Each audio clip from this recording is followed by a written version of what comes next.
زیغم صاحب، جنگ کے شعلے بجھتے ایرانی صدر پاکستان آئے ہیں. حالانکہ حالات تو ابھی ایران میں بھی بہت نازک ہیں، مگر انہوں نے پہلا فیصلہ پاکستان کی میزبانی کو قبول کرنے کا کیا. اسلام آباد مفاہمتی یادداشت ہوئی، وہ دستخط ہو چکے، ٹیکنیکل کمیٹیز بیٹھ گئی ہیں، معاملات آگے بڑھ رہے ہیں. ایران اس وقت میں اسلام آباد سے ایسا کیا چاہ رہا ہے جو دنیا کے بڑے دارالحکومت دینے کی پوزیشن میں نہ ہو اور تہران نے اپنی موجودگی اسلام آباد میں ضروری سمجھی؟ عائشہ، سب سے پہلے یہ کہ ایران کیا کہہ رہا ہے اس دورے کے بارے میں، یہ بہت ہی اہم بات ہے. علامتیں بہت اہم ہوتی ہیں، اس دورے کی علامت بہت اہم ہے. ایران کے صدر کا دفتر یہ کہہ رہا ہے کہ ایرانی صدر پاکستان کا شکریہ ادا کرنے کے لیے جا رہے ہیں. اس سے بڑی ریکگنیشن پاکستان کی ڈپلومیسی کی کوششوں کی، پاکستان کی ڈپلومیسی کی کامیابیوں کی کیا ہو سکتی ہے کہ اتنا اہم ملک کا صدر خود دورہ کر کے پاکستان کا شکریہ ادا کرنے آ رہا ہے. کم از کم علامتی طور پر تو یہی بات ہے. تو یہ پاکستان کی ایک بہت بڑی ریکگنیشن ہے جو ایران نے کی ہے.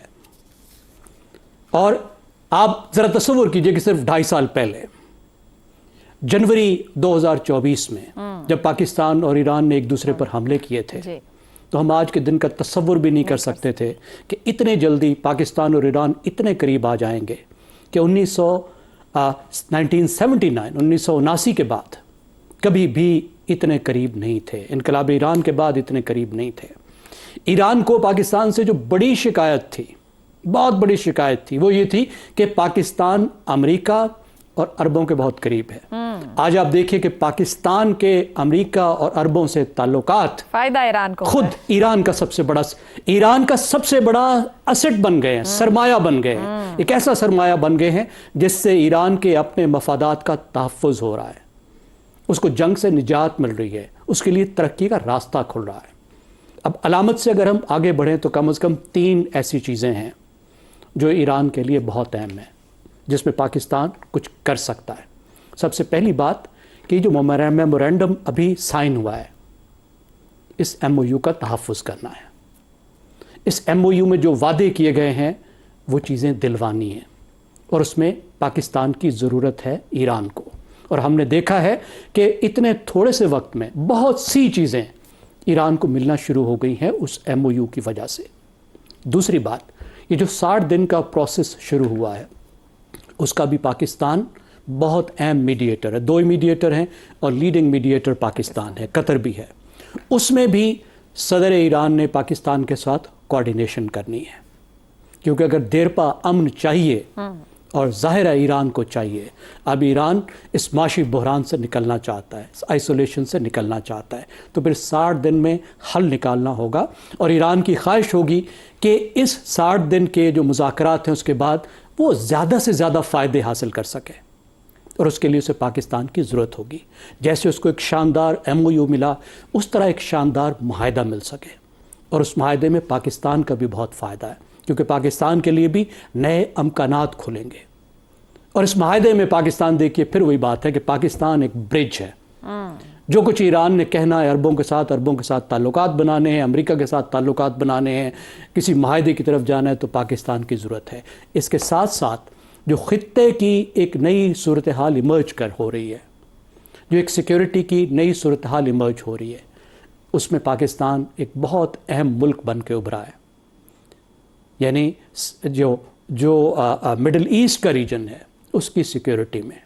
اور پاکستان نے ترکی کے ساتھ، مصر کے ساتھ، سعودی عرب کے ساتھ مل کر جو گروپ بنایا ہے، اس کے ساتھ تعلقات بھی اب ایران کے لیے بہت اہم ہے. اس پر بھی یقیناً وہ بات کریں گے. اور آخری اور بہت اہم بات جو ہمارے لیے سب سے اہم ہے وہ ہے ان دونوں ملکوں کے باہمی تعلقات، جہاں سے بات جیو پولیٹکس سے جیو اسٹریٹجی میں جائے گی. پاکستان کو تو بینیفٹ تب ملے گا نا جب یہ سب تعلقات تجارتی تعلقات میں کنورٹ ہوں. یہ جو محبت، یہ جو دوستی پیدا ہوئی ہے، یہ پاکستان کے فائدے کی طرف جائے. کس طریقے سے ہم ٹریڈ کی طرف جائیں، اس میں 2 چیزیں بہت اہم ہیں.